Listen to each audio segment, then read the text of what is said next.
อุปกรณ์ของเรามี 1. บ่อกำเนิดแสง 2. ค่าตัง 3. วัตถุถือแสง 4. ภาษาวิธีติดตั้งอุปกรณ์ 1. นำเอาบ่อกำเนิดแสงมาติดสกับค่าตังแล้วนำเอาวัตถุกันแสงมาวางอยู่ครึ่งกลางระหว่างบ่อกำเนิดแสงและภาษาโดยให้อยู่ในเส้นสื่อเดียวกัน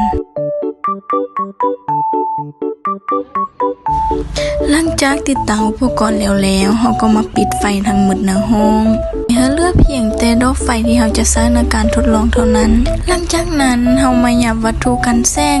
ออกห่างจากดอกไฟเลยๆพร้อมทั้งสังเกตเงาของมัน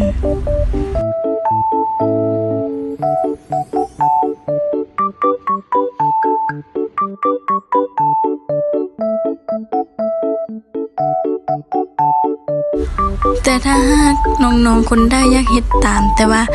ยังมีอุปกรณ์บ่พอเพียงแต่มี3อย่างนี้ก็สามารถเฮ็ดได้ 1. ไฟฉาย 2. ปึ้ม 3. วัตถุกันแสง